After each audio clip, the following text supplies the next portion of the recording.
The aftermath. Morning broke slowly over Seattle, a pale gold light spilling through the edges of the city's cloud cover, making the skyline look softer than it had the night before. Damien had barely slept, not because of restlessness, though his mind had churned well past midnight, but because every thought that surfaced seemed to demand a kind of attention he couldn't quiet. The gala had not left him drained as these events usually did. Instead, it had left him with a sense of momentum, as if some long-stalled gear inside him had finally clicked into place. He sat at the long walnut table in his kitchen, coffee cooling in front of him, his laptop open to a flurry of news coverage. The local business journal had a brief piece about the record-breaking auction total, with a passing mention of Sterling Technologies' generous contribution. Another outlet focused more on the evening's social scene. Photos of the ballroom, the dresses, the usual list of who had been seen with whom. But what caught his attention most was a blog post from one of the hospital's nurses, shared widely on social media. It was a simple reflection, written in plain language, about what it meant to see someone of Damien's stature choose to sit with the staff. Most nights like this, the donors talked to us politely and then turned back to each other. Last night was different. Mr. Sterling and his guest listened. They asked questions that weren't for a press release, and when someone crossed a line, they didn't stay silent. I don't know what the ripple effects will be, but I know that in our corner of the room, it felt like we mattered. Damien read it twice, then a third time. It wasn't a headline in a national paper. It wasn't a stock bump or a quarterly win, but it was proof that the moments he and Victoria had fought for, moments of genuine connection, had landed exactly where they were meant to. By the time Victoria arrived at the office, he had already drafted an internal memo. It was short, but the language was deliberate. He announced the formation of a new company initiative, Sterling Impact, a program that would pair executives and project leads with frontline workers from the organizations they supported. It wouldn't just be about donating technology or funds. It would be about embedding themselves in the environments where their innovations were used, listening to the people who work there, and adapting based on their feedback. When Victoria walked into his office with her usual leather portfolio, he slid a printed copy of the memo across the desk. "Read this before we start the day." She scanned it, her brow lifting slightly as she reached the final paragraph. "You want to make this standard practice? Executives shadowing staff at partner organizations?" "Yes," Damien said. "No more sitting at donor tables talking about impact in the abstract. We start showing up where the work happens. And I want you to help design the program." Her eyes flicked up to his. "That's not in my job description." "It is now," he replied, and the faintest smile tugged at her mouth before she looked back at the paper. Over the next week, the ripple effects of the gala continued. Margaret Lee called to tell Damien that several donors who had been hesitant to commit had signed pledges in the days following the event. "I think you and Victoria struck a chord," she said, "and not just because of the size of your bid. People are talking about the way you both engaged. They noticed you didn't leave early, that you stayed at the table long after the program ended. That matters more than most people realize." There was a silence after she finished. Not awkward, but weighted, as though the room itself had paused to recalibrate. The oncology nurse beside her shifted slightly forward, her expression one of quiet gratitude. Even the young resident who had barely spoken all evening gave a small nod. Jonathan cleared his throat, forcing a laugh that didn't quite land. "Well, point taken."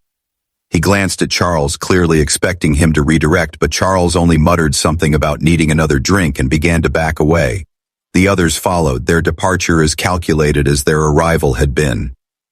When they were gone, Damien looked around the table. The expressions he saw weren't pitying or curious, they were respectful. And something in him, something he hadn't realized had been knotted for years, began to loosen. This was what it felt like to stand your ground without apology. For the remainder of the evening, the atmosphere at their table was different. People approached not out of obligation, but with genuine interest. The conversations were about the work, about the AI triage system, the pilot results from the low-dose scanners, the ways in which technology could be adapted for smaller hospitals with fewer resources. Victoria moved through these discussions with ease, translating technical concepts into plain language, drawing out stories from the staff without making them feel like exhibits. Toward the end of the night, Margaret Lee, the foundation's director, stopped by. "I wanted to thank you both," she said, her voice warm. "I can't tell you how rare it is to see someone of your profile, Damien, choose to sit with the staff instead of the top donors. And Victoria, your insight tonight has been invaluable. I think you've convinced at least 2 hesitant contributors to commit before the end of the quarter." "That's good to hear," Victoria replied, her smile GCDC. Genuine. "I just hope they're committing because they believe in the mission, not because of me." "Sometimes," Margaret said, "those things go hand in hand." By the time the last notes from the jazz trio faded and the ballroom began to empty, Damien knew the night had shifted something fundamental. Not in the headlines, perhaps, and not in the gossip that would inevitably circulate, but in the eyes of the people who mattered, the ones who actually made the hospital run, there was a recognition that hadn't been there before. As they stepped out into the cool night air, Damien offered his arm again. This time Victoria didn't hesitate. "You realize," she said as they waited for their car, "you probably made a few enemies tonight." "Good," Damien replied. "If defending the people who actually do the work makes me enemies, then I've been keeping the wrong friends." The truth about Victoria, the ride back from the gala was quieter than the ride there, but it wasn't the same kind of quiet. Earlier there had been a layer of anticipation, an awareness of the gauntlet they were about to walk into. Now the air between them felt steadier, almost reflective, like the silence after a storm when you're still deciding if the worst has passed. Outside the car window, the city lights slid past in long streaks, and the faint blur of rain on the glass softened their edges. Damien leaned back, loosening his tie, but his mind was still turning over moments from the night. Victoria's unflinching response to Charles, the nurse's gratitude, Margaret Lee's words. He realized with surprising clarity that tonight hadn't just been about optics or defending a colleague. It had been about seeing her in her full dimension, beyond the professional walls they'd both kept carefully intact for years. Victoria sat angled slightly toward the window, her hands resting in her lap. She wasn't tense, but she wasn't fully relaxed either. It was the kind of posture that suggested she was holding something in reserve, not secrets for the sake of secrecy, but truths for the sake of timing. The turning point. The approach of Jonathan and Charles with 2 other men from Damien's old social circle trailing behind was not subtle. They moved like they owned the ground under their feet. Their conversation pitched just loud enough to carry, the edges of their laughter brushing against the tables they passed. Damien could see the calculated ease in their posture, the confidence of men accustomed to setting the temperature of every room they entered. But this was no casual stroll. This was a purposeful closing of distance, the kind that carried an agenda. Victoria noticed them at the same moment. She was mid-conversation with the youngest nurse at the table, a woman who had been explaining the exhaustion and joy of her first year in pediatric oncology. Her voice slowed, and her gaze flicked briefly toward the incoming group. She didn't stiffen, her posture stayed open, her hands still resting lightly on the table, but there was a subtle gathering of composure, like a sailor spotting a change in the wind. Jonathan was the first to speak when they reached the table. "Sterling," he said with a grin that was all surface. "Quite the inspiring speech earlier. Though I have to admit, I was surprised you didn't take the opportunity to highlight your more glamorous guests." His eyes shifted to Victoria in a way that suggested she was a decorative flourish, a talking point to be trotted out like a novelty. Damien felt the low burn of irritation begin to build. "My guest is here because she understands the work we're doing with the hospital," he said evenly. "That's more relevant than glamour." Charles leaned forward slightly, his tone falsely genial. Of course, but surely you can see why people might misunderstand. Bringing your assistant to an event like this, well, it blurs the lines. Some might even say it diminishes the dignity of the evening." But Damien cut in, his voice calm but carrying. "If that's the measure, then perhaps we should be talking about the dignity of treating medical professionals like background scenery, or of using a charity gala as a venue for self-promotion instead of actual support." A few heads turned at nearby tables. The words had carried farther than he intended, but he didn't regret them. He was tired tired of the unspoken rules that had nothing to do with the cause and everything to do with protecting an image that served no one but the people at the top of these social pyramids. Jonathan gave a short laugh, trying to diffuse. Come on, Damien, no need to make this personal. We're just looking out for you. Optics matter, whether you like it or not. No, Damien said, his gaze steady. What matters is whether the people in this room are here for the children this hospital serves or for the chance to be seen. And if anyone here is more concerned about who I choose to bring than about the fact that we still need millions to finish funding the imaging wing, then they're in the wrong room. It was then that Victoria spoke. Not loudly, but with a clarity that seemed to pull the air toward her. You know, she said, addressing Jonathan and Charles without any hint of hostility, I've spent the last week learning about the machines and programs this hospital is trying to implement. I've met with the foundation staff, I've heard directly from the nurses and residents about what these changes would mean. And I have yet to hear one of them mention the importance of whether the people signing the checks arrive with someone from their approved social list. She let the words settle, her gaze steady but not confrontational.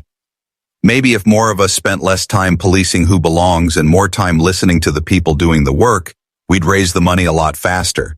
Victoria leaned in, asking him to elaborate, and Damien noticed that she wasn't just gathering information, she was making sure that when he spoke, someone was truly listening.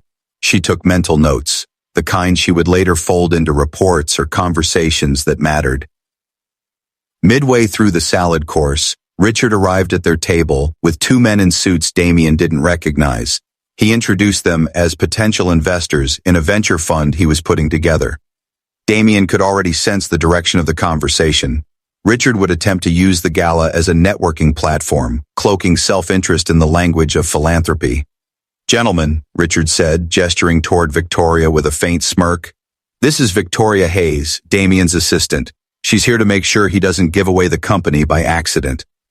The joke hung in the air, sharper than it was clever. Damien felt irritation rise, but before he could speak, Victoria smiled. Not the kind of smile that invites more of the same, but the kind that quietly corrects. I'm here to make sure Mr. Sterling's attention stays on the people and projects that matter most. So far, the evening is going exactly as planned. Her tone was light, but the meaning was unmistakable. One of the suited men chuckled appreciatively, as if recognizing the subtle rebuke for what it was. Richard's smirk faltered, replaced with a more neutral expression, and Damien had to suppress his own satisfaction at watching her hold her ground without crossing into open confrontation. The rest of the dinner passed without incident, though Damien caught more than one curious glance from across the room. Some held genuine interest, others mild disdain, but he found he no longer cared to decode which was which. What mattered was the feeling taking root. This evening, for once, was not about surviving the optics. It was about participating in the purpose. When the main course was cleared, the MC's voice rose over the soft murmur of the crowd, inviting everyone's attention to the stage for the first round of formal remarks. Damien felt Victoria's hand brush lightly against his arm, a small, grounding gesture. He glanced at her and she met his gaze steadily. "Ready?" she asked. He nodded. "More than I thought I'd be." As they rose from the table, Damien knew the night was far from over. The real tests, the whispered judgments, the pointed questions, the chance to prove they belonged in this room on their own terms, were still ahead. But for the first time in years, he wasn't dreading them, not with her by his side. And as they approached the stage, the energy in the room shifted ever so slightly, as though everyone sensed that the night's story had just begun to take a different shape, one they hadn't expected. The test. The applause from the opening remarks was still fading when Damien stepped down from the stage. His short speech, brief by design, had been less about himself and more about the hospital's vision for the future, the partnership between innovation and compassion. He had deliberately mentioned not only Sterling Technologies' contributions, but also the tireless work of the nurses, doctors, and support staff who carried the real weight. It was the kind of focus shift he knew some donors disliked. Many preferred a night that kept them comfortably in the spotlight. But when he returned to the table and saw Victoria in quiet conversation with the pediatric resident, her expression intent and warm, He knew he wouldn't have said it any other way. For a moment, it seemed the night might settle into its natural rhythm. Courses served between speeches, auctions punctuating the flow of wine and conversation. But as the dessert plates were being cleared and a jazz trio began to play near the far end of the room, Damien caught the subtle tightening in Victoria's posture. And though neither of them said it aloud, they both knew this night would test more than just optics. It would test who they each chose to be when the rest of the room decided who they thought they were. The entrance. First clashes. The hum of conversation in the ballroom rose and fell like waves, swelling near the stage where the evening's MC was preparing for the first announcement, softening near the corners where quieter conversations bloomed. Damien and Victoria's arrival at their designated table was met with polite smiles from the nurses and a young pediatric resident whose exhaustion clung to him like a second skin. They introduced themselves and Victoria's way of greeting, handshake firm but warm, voice pitched just enough to cut through the surrounding chatter without feeling intrusive, set an immediate tone of mutual respect. She didn't ask the questions of someone merely curious. She asked the questions of someone who wanted to understand, to carry away what she learned as something more than cocktail party small talk. Damien felt a subtle shift in himself as he watched her listen. For years, these events had been an exercise in endurance. Show up, stay visible, sign the check, and escape before the evening became a carousel of the same predictable conversations. But now, sitting among people who were the living link between his company's innovations and the lives those innovations touched, he felt the energy of the room differently. It was less about what his presence represented to donors and more about what their shared presence could mean to the cause. They had been seated only a few minutes when Jonathan appeared again, weaving through the tables like a man who believed every corner of the room belonged to him. His smile was the same, broad, gleaming, rehearsed for cameras, but his eyes skimmed over the nurses before locking on Victoria. "Mind if I borrow your charming assistant for a dance, Sterling?" The question was coded in false cheer, the kind that masks a test. Damien didn't even glance at Victoria before answering. "She's not here to be borrowed, Jonathan. She's working." Jonathan raised an eyebrow in mock surprise. "Working? At a gala?" He looked at Victoria as though expecting her to play along. "You must be very dedicated to your job, Ms. Hayes." Victoria, unflustered, replied evenly, "I am dedicated to the cause, and to making sure Mr. Sterling is able to focus on supporting it without unnecessary interruptions." Her voice carried just enough for the nurses at the table to hear, and their faint smiles told Damien they understood the undercurrent. Jonathan's own smile faltered, but before he could recover, a Foundation staff member approached with a message for Damien. The MC wanted to confirm whether he'd be available to say a few words later in the evening. "Tell them I'll be ready," Damien said, and the staffer nodded, disappearing into the crowd. As Jonathan moved off, Damien leaned slightly toward Victoria. "You handled that perfectly." She gave a small shrug, though her eyes glinted with quiet satisfaction. "Years of practice in managing egos. Yours included." He chuckled, appreciating the balance she struck between candor and respect. It was one of the reasons he trusted her. She could deliver the truth without dressing it in flattery, but without weaponizing it either. The first course was served, roasted beet salad with a citrus glaze, and conversation at their table turned to the challenges of pediatric oncology. The young resident, David, spoke about the difference the new low-radiation scanners would make for children who needed repeated imaging over the course of treatment. "It's not just about safety," he explained, "it's about the emotional toll. These kids already associate hospitals with fear. Reducing the intensity of the process helps more than we can measure." Inside, the air carried the faint scent of orchids and polished wood. Chandeliers threw light across the room in soft gold sweeps, catching the shimmer of gowns and the crisp lines of tuxedos. The room was already divided into invisible territories.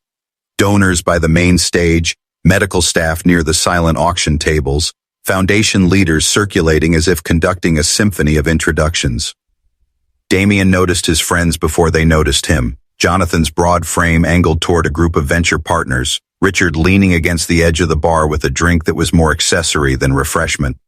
The moment Jonathan's gaze caught Damien's, the shift was immediate.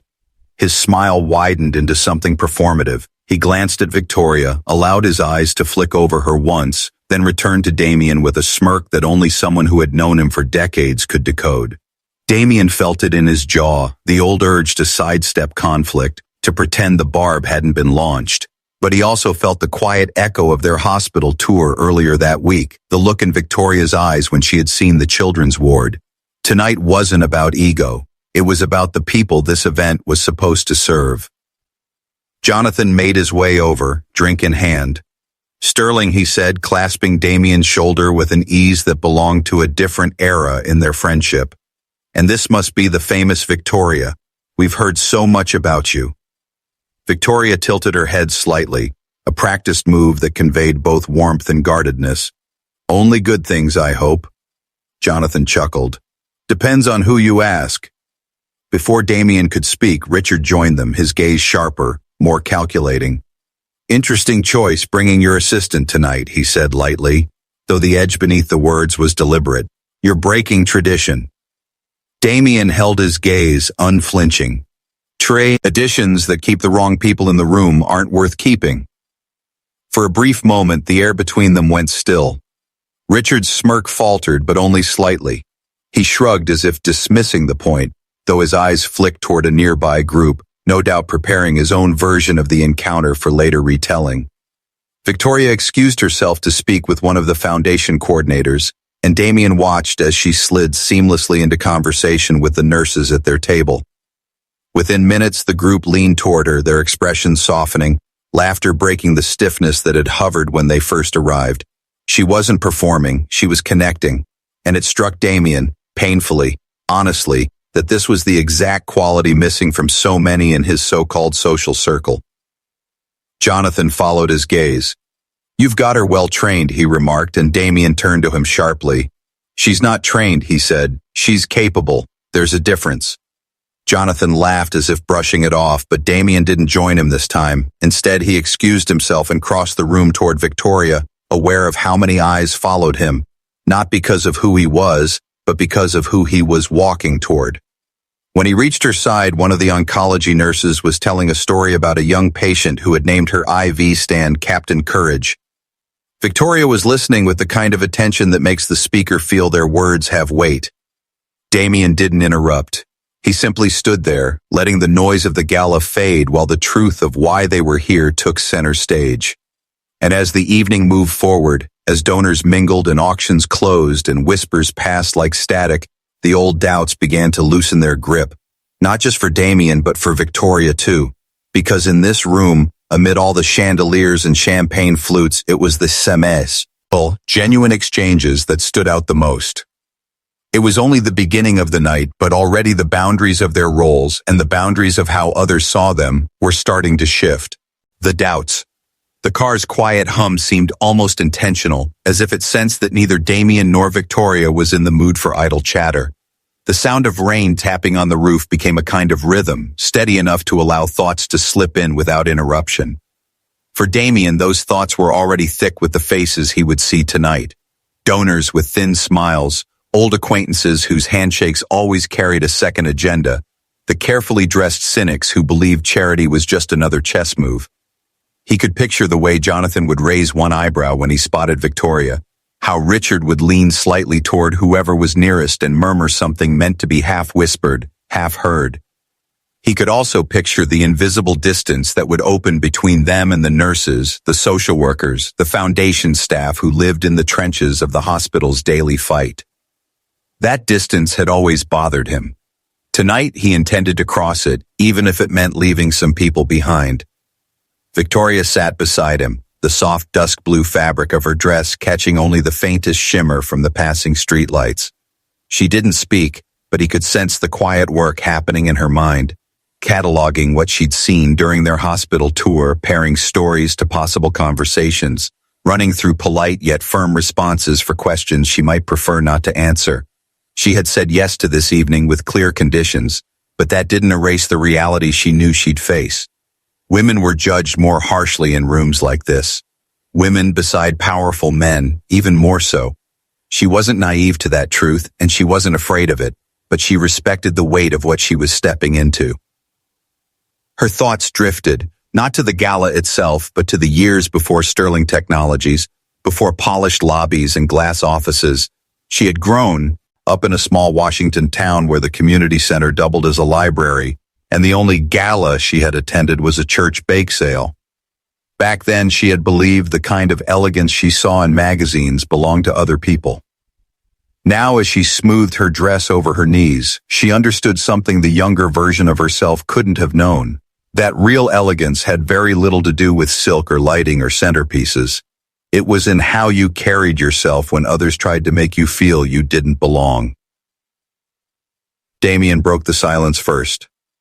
If at any point tonight you want to leave early, you tell me. I'll have a car ready.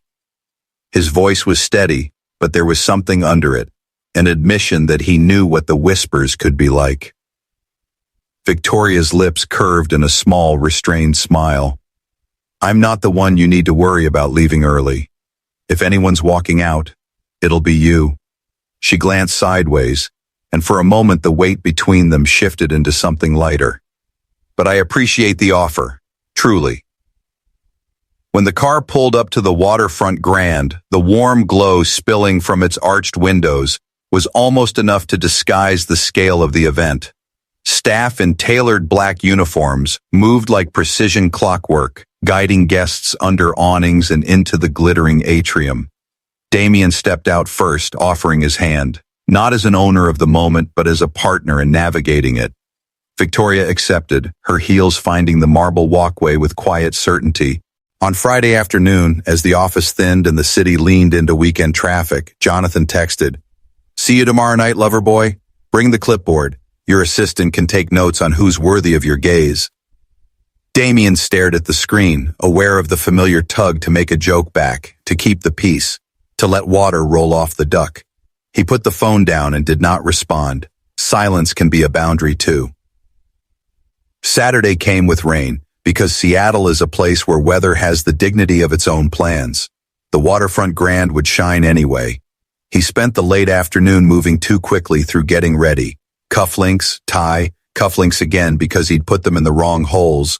Breath, check the mirror and see a man. Other people called ruthless and other people called generous, and he called tired. He didn't plan to pick up Victoria. They had agreed to meet in the lobby so she could arrive under her own agency and leave the same way if she wished. He descended the elevator with a small bag under his arm. His speech, though he didn't think he'd use it. A fountain pen his father had given him when the company sold its millionth device. A folded card with the names of 2 children he had met 3 years ago who had taught him what stubborn joy looks like when it sits across from a chart. The lobby was reflective marble, people checking in, a cascade of black cars dropping off guests immune to rain. Damien stood near the ferns, feeling for once not like a monolith but like a person waiting. He checked his watch not because he was impatient but because he was not used to letting time move without trying to control it. When the elevator chimed, he didn't turn at once. He heard a murmur from the front desk, the small rise and fall a crowd makes when someone unexpected is beautiful in a way that refuses spectacle. Then he looked. Victoria stepped out in a dress, is the color of dusk, neither purple nor blue, but something that happens to sky when it decides to forgive the day. The fabric fell simply, no sequins, no loud statements, a modest neckline, cap sleeves that honored the line of her shoulders. Her hair was no longer pinned, instead it was smoothed into a low twist, a few soft strands escaping as if she'd decided the night could be formal without being rigid. She wore no necklace, only small stud earrings and the calm of someone who knows why she is in the room. She did not look like his assistant. She looked like herself. For a second, the clock in his chest missed a beat. He stepped forward and felt the steady return. "You look..." He caught himself before the obvious compliment, not because she didn't deserve it, but because there are words that reduce even when they mean to lift. "You look ready," he said, and watched the brief flash of gratitude in her eyes because he had named what mattered. "So do you," she said, "and thank you for the seating request you made to the foundation." Margaret sent the updated chart. "We're at a table with nurses from oncology and a resident who's so sleep-deprived his headshot looks like a plea for coffee." "Perfect," he said, and meant it. Outside, rain stitched silver lines across the evening. A black car slid into place as if the night had been saving the spot for them. He offered his arm. She paused, then took it, not as a claim, not as a pose, but as a coordination of movement in a world that loves to knock people off balance. As they stepped into the rain, he could feel the other kind of weather gathering, the whispers, the looks, the friends who would test old scripts against this new page to see if the story still behaved. He had chosen to invite her. She had chosen to come. The door of the car opened. The air smelled like rain and leather and something like courage, and for thus, at first time in a long time, Damian Sterling felt less alone in a room he hadn't entered yet. The waterfront grand rose ahead of them, lit like a promise. The night would do what nights do. Relax, Jonathan said, hands up, palms out. We're teasing, but you have to admit, optics are optics. Old families in that room might misunderstand. Then they can learn to understand, Damian said. He did not raise his voice. He never raised his voice. But the words had weight and landed where he aimed them. We're not 12. We don't hide kindness behind rules that were written when people believed the poor were poor because God preferred it that way. If you're going to give money to heal children, then you can stand in a room with the people who actually do the work. Richard shrugged. Don't get ideological on me. We all give. You more than any of us. Just be prepared for whispers. Assistants don't wear crowns in these halls. They wear the machinery, Damian said, and the image rose unbidden. Victoria at the copier at 11 at night, sleeves rolled, hair falling, whispering a joke into a dead machine to coax it back to life. He had laughed out loud in an empty floor. And maybe the halls should change their crowns. They played the last set without words. Damian won by a margin that felt like nothing. In the locker room, he texted his HR director to set up a conversation with Victoria first thing in the morning. Transparency first, protection next. Then he emailed Margaret Lee asking for a private tour for two. In the subject line, he typed, not a photo op. In the body, he typed, we'd like to see what we're helping build and what we're not seeing. The next day, after a board meeting that felt like steering a ship through fog, he found Victoria at her desk preparing a briefing. She had a way of organizing that made stacks look like architecture.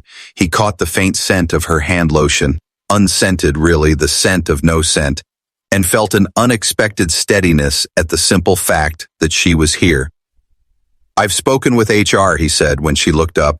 We realigned on boundaries and on documenting this as a volunteer support role. They'll send an acknowledgement email for your records. Thank you, she said, and her shoulders eased a fraction, a small sign in a world where small signs matter. I appreciate the clarity. I also scheduled a tour with Margaret Lee for Wednesday at 3, if that works. It does. She glanced at the schedule on her screen, eyes flicking through appointments with the speed of someone who knows the map so well she can draw it blind. I'll block 90 minutes and send you a note with questions we should be ready to ask. May I ask one more of you now? Anything. Why did you choose me? The question came plain, and she did not pad it with humor or false modesty. I understand the practical reasons you gave, and I accept them. But you could have asked someone from public affairs. You could have asked the head of RD or even your chief of staff. You didn't. You asked me. He could have answered with strategy. He could have said a dozen true things that would still be partial. He decided to say the one truth he hadn't admitted even to himself until the second the invitation left his mouth. Because I trust you, he said. Because you listen to people without deciding what they're worth first. Because when you speak, you make the room kinder without making it softer. And because I didn't want to stand there alone. She held his gaze for a breath, then another. When she spoke, her voice had a different color, warmer at the edges, more certain at the center. Then I accept, she said. On the conditions we discussed, with transparency and boundaries intact, I'll represent the company and the mission. I'll help the night be about the hospital, not about us. Thank you, he said, and the clock seemed to approve with a gentle tick. Her eyes, gray with a hint of green he had only noticed once on a late night when the copier had failed and the budget had not, lifted to his, curious and steady. Of course. What can I help you with? He exhaled, long enough to feel the steel loosen in his jaw. The Children's Hospital Foundation Gala is next Saturday evening. He didn't know why his hands wanted to move, but he clasped them together so they wouldn't. I need someone to accompany me, and I was hoping you might consider it. She blinked before she breathed, and he could see the professionalism rise like a barrier, polite surprise folding into assessment, assessment folding into measured response. I'm not sure that would be appropriate, Mr. Sterling, she said, not stiff, not shy, only careful. Isn't this the kind of event where you typically take someone from your social circle? That's exactly the problem. He sat because he knew he would pace otherwise, and pacing makes a request feel like a chase. Everyone in my social circle has ulterior motives. They see the room as a marketplace, and I don't want the hospital to feel like an expo hall. I need someone who understands the foundation's mission and can talk about what we actually build, but who won't treat the evening like a merger. You do that better than anyone I know. He paused, then added because honesty was the ground between them. I don't want to be alone in that room, not in the way that matters. There was a silence that wasn't empty. He watched her weigh things he couldn't see, the optics, the line between roles, the way a woman gets judged for simply being visible next to a man who has power. He wanted to tell her he would take the hit for both of them if there was a hit to take. He also knew you can't promise protection from whispers you cannot hear. She glanced at the clock and then down at the portfolio, as if to remind herself of who she was, the person who brought order to other people's chaos, who stood to the left of the photos and out of the quotes, who made something complex feel simple enough to keep. May I ask a few clarifying questions, she finally said. Of course. Is this an appearance you want to make look like a date? Her tone put the word in italics without stain. No, he said immediately, the word almost a relief. This is about the work. The hospital's new pediatric imaging wing is going to use our low radiation scanners. We're piloting the AI triage tool. I want the night to be about that and about the kids and families, not me. She nodded, some inner ledger receiving data. Then I have two concerns. 1, optics for the company. 2, optics for me. I'd want clear boundaries communicated. My role in the room is professional, not personal, and we should loop HR in, not for permission, but for transparency. Agreed, he said, feeling something like gratitude spread into his shoulders. We'll email HR today. We'll document your time as company-sponsored volunteer hours, same as any employee who supports the event. Good, she said softly. He noticed she hadn't said no. And if I accept, I'll need context beyond what's in the press release, stories, names, not for public use, just so I can talk to people like a human being rather than a brochure. I can arrange that, he said. The foundation's director, Margaret Lee, will give us a tour this week. Off the record, patient privacy protected. But you'll see enough to feel why this matters. Something shifted then, subtle as the way light changes when cloud reveals sun. The careful posture of a potential refusal loosened into the careful posture of a potential yes. She took a breath he recognized, the kind you take when responsibility is heavy and you still decide to lift. Let me think about it overnight, she said. If I have more questions, I'll bring them after the board meeting. He nodded. Thank you for considering it. The invitation. The afternoon sky above Seattle looked like brushed steel when Damian Sterling finally turned from the floor-to-ceiling windows and let the skyline settle behind his eyes. The city was all motion and noise and light out there. Glass needles, cranes cutting the horizon, ferries threading the gray water like careful needles in a wide hem. But in here the sounds were soft and controlled, a low hum from the climate vents, a whisper of paper when he placed the last approved contract back into its folder, the quiet click of an antique clock that had belonged to his grandfather. He loved that clock because it dared to be slow in a room built to move fast. At 35, he was a man whose calendar owned him, whose signature pushed numbers with more zeros than he cared to count. A builder of sterling technologies, a solver of problems the world only noticed when they were gone. He had learned to live with the stare of boardroom tables and the faint, constant ache of being useful. He had not learned how to carry the weight that came with success, the knowledge that every room filled for him, and almost none of them filled with people who would stay when the lights were off and the deal was done. He was thinking about that ache when his assistant slipped in with a soft knock, the one that never broke the air, only spread it, as if she were smoothing a sheet. "The quarterly reports are ready for your review," Victoria Hayes said, placing a leather portfolio on the edge of his mahogany desk. She had a way of talking that made even numbers sound like something human had made and human hands could fix. Today her auburn hair was pinned in a clean, functional twist at her nape, and her charcoal suit fell the way a calm voice does, without drawing attention to itself. She was composed in a way that took energy. He respected that discipline because it matched his own, and because it had never once been used as a weapon. Victoria's in his industry tended to turn competence into a blade. This Victoria used it like a bridge. "The board meeting is at 10 tomorrow. I moved your one-on-one with finance to 12 so you get a breath after the QA. Lunch with the venture partners is confirmed for Thursday, and facilities found the cause of the elevator lag. It was a sensor on the 23rd floor. They've replaced it." She set a small glass of water by his hand without looking at it because she already knew where the cup goes and what temperature he prefers. He sometimes thought this is what trust sounded like, the absence of questions you shouldn't have to answer. "Thank you," he said, meaning more than the words aloud. He glanced at the clock. If he'd been anyone else in any other life, this would be enough. A day of productivity, a night of quiet, a weekend of reorganized bookshelves. But there was a line on his calendar he could not ignore, written in a finer font as if it were trying not to take up space. Children's Hospital Foundation Gala, Saturday, 7 p.m., Waterfront Grand. He felt the familiar tug of duty and the equal tug of dread. He never missed a year. It was the first donation he made after Sterling Technologies had gone public, the first time he'd seen an MRI machine in a place that used to make children wait for answers. It was where he'd shaken hands with parents whose eyes had that sharp, shining look of people who had learned new meanings for the words fear and hope. He knew how to stand in a tuxedo and nod and smile, how to sign a check that mattered. He did not know how to do it without feeling like a guest in his own gesture. He turned from the window, and the city fell away.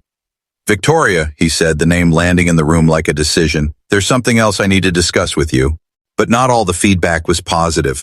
Jonathan sent a terse email expressing his disappointment in Damien's public display of defiance and warning him about alienating valuable relationships. Charles didn't bother with subtlety. He left a pointed voicemail suggesting that Damien had lowered himself and questioning whether Sterling Technologies still belonged in certain philanthropic circles. Damien didn't respond to either. He had already made his choice about which relationships were worth preserving. It was 2 Fridays later when the moment that truly sealed the night's legacy arrived. A large envelope was delivered to Damien's office, hand-addressed in careful block letters. Inside was a photograph of a young man, early 20s, with warm brown eyes and a grin that looked ready to break into laughter. The note attached was brief.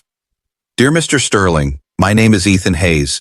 I wanted to thank you for supporting the hospital that saved my life. My sister told me about the gala and how you stood up for her. She's always been the strong one in our family, but it meant a lot to know someone else saw it too. I'm studying biomedical engineering now because I want to design the kind of technology that gave me a second chance. Maybe someday I'll get to work with your company. Until then, please know your impact goes beyond the machines you build. It's in the people you choose to stand beside." Damien read it slowly, then again, feeling the weight of each word. When he looked up, Victoria was standing in the doorway, having recognized her brother's handwriting from across the room. She didn't speak at first, but the quiet pride in her eyes said enough. He handed her the note, and she read it with a faint smile that deepened into something almost luminous. "He must have stayed up half the night writing this," she said softly. "He's not usually this expressive." "Ma, maybe he just needed the right moment," Damien replied. For the rest of the day, the note sat on his desk where he could see it every time he looked up from his work. Not as a token to be framed, but as a reminder. The most important outcomes weren't the ones you could measure on a spreadsheet. Months later, Sterling Impact was fully operational. Executives were spending time on site at partner organizations, listening to staff and adapting projects based on their needs. The company's annual report featured fewer pages of glossy metrics and more first-hand accounts from the people their work had touched. It wasn't a branding strategy, it was a philosophy shift. At the following year's gala, Damien once again chose to sit with the staff.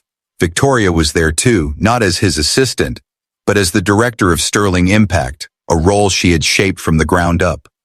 The whispers were still there, but they were fewer and they no longer carried the same weight. People who might once have dismissed her now approached with respect, eager to share updates and ideas. When the night ended and they stepped out into the cool Seattle air, Damien looked over at her.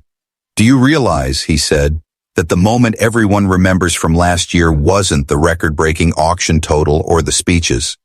It was you, standing up to Charles." Victoria shook her head. "No. The moment that mattered was you not letting it slide. Anyone can say the right thing when it's easy. Doing it when it costs you, that's different." They walked toward the waiting car, the noise of the gala fading behind them. The city stretched ahead, endless and alive, full of places where lines still needed to be redrawn. And though neither of them said it aloud, they both knew they'd keep standing where it mattered, together. Because some nights change more than your reputation. Some nights change your direction. And for Damien Sterling and Victoria Hayes, that night had done both.